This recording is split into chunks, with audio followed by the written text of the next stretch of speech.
नमस्कार। आज हम एक बहुत ही दिलचस्प किताब पर बात करने वाले हैं। जी हाँ। पुष्पेंद्र मेहता की जीतना है तो जिद करो। हमने इसके कुछ अंश देखे हैं और आज इसी पर गहराई से बात करेंगे। बिल्कुल।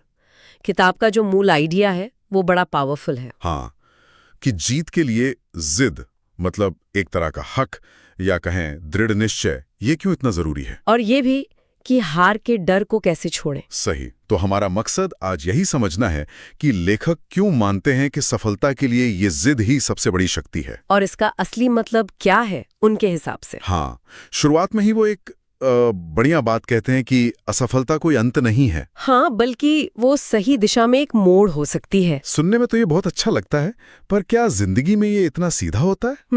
यही तो किताब का कोर है, मतलब केंद्र बिंदु। लेखक सीधे पूछते हैं, क्या वाकई जिद ही कामयाबी की असली चाबी है?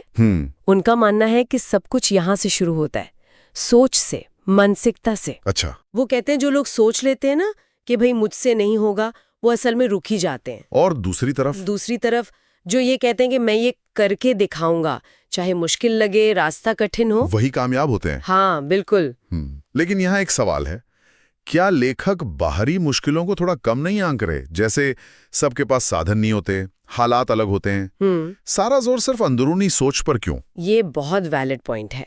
और लेखक ऐसा नहीं कि बाहरी मुश्किलों को मानते ही नहीं। अच्छा। पर उनका तर्क ये है कि असली लड़ाई जो है ना, वो अंदर लड़ी जाती है। अंदर कैसे? उनका मानना है कि हमारा सबसे बड़ा दुश्मन कोई बाहर वाला नहीं है, तो फिर वो हमारे अंदर ही बैठा है। हमारी नेगेटिव सोच, हमारा डर, खुद पर शक करना, ये सब। दिलचस्प। हाँ, और जब कोई इंसान खुद को अंदर से बदल लेता है ना, अपनी सोच को मजबूत कर लेता है, तो फिर बाहरी चुनौतियां उतनी बड़ी नहीं लगती। वो कहते भी हैं कि जब आप खुद को छोटा मानना बंद कर देते हैं तो दुनिया आपको बड़ा मानने लगती है। समझ गया।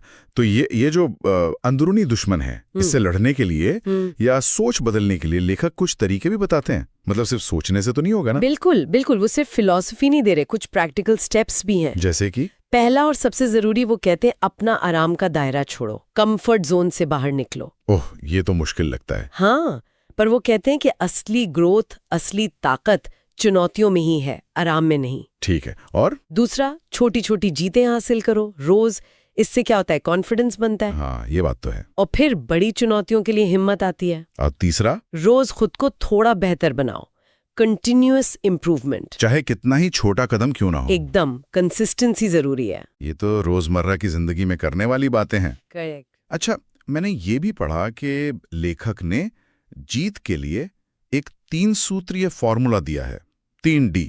हाँ हाँ, वो 3D का जिक्र करते हैं। ये क्या है? और ये जिद से कैसे जुड़े हैं? देखिए, पहला डी है ड्रीम, मतलब एक साफ लक्ष्य, एक सपना होना चाहिए। ठीक है।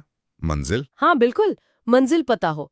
दूसरा डी है डिटर्मिनेशन, यानी उस सपने को पाने का पक्का इरादा, एक जुनून। अच्छा, तो यहाँ जिद आती है। एग्जैक्टली, ये डिटर्मिनेशन ही असल में जिद का रूप है, अटूट इरादा। और तीसरा डी? तीसरा है डिसिप्लिन, अनुशासन।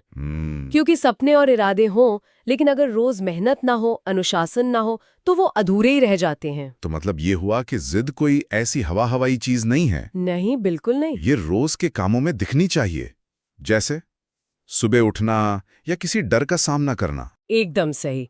100 बहाने हो फिर भी काम पूरा करना, गिर गए तो दोबारा उठ खड़ा होना, यही असली जिद है, कर्मों में दिखने वाली। लेखक के लिए जिद का मतलब यही है, एक्शन में। और हाँ, एक बात और बताइए। वो जिद और बेवजह की हठ धर्मी में फर्क बताते हैं। जिद मतलब लक्ष्य के लिए समर्पण, ये नहीं कि आंख बंद करके गलत रास्ते पर चलते रहे। हाँ, ये समझना जरूरी है। तो इस पूरी चर्चा का, इस किताब की सोच का निचोड़ क्या निकलता है?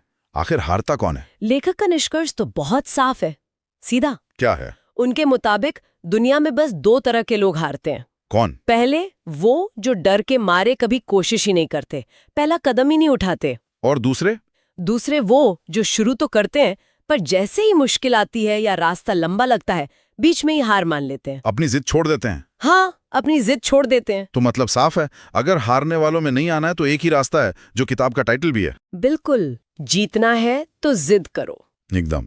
और शायद इसी सोच के साथ सुनने वालों के लिए एक सवाल छोड़ा जा सकता है। जरूर। कि क्या उनकी जिंदगी में कोई ऐसा लक्ष्य या सपना है जिसे पाने की जिद तो है अंदर कहीं, लेकिन शायद कोई डर, कोई शक या बस आराम की आदत उन्हें रोक रही है। सोचने वाली बात है। हाँ, कि उनके अपने लक्ष्य के रास्ते में असली रुकावट क्या है, बाहर के हालात या अंदर की सोच, और वो जिद की कमी।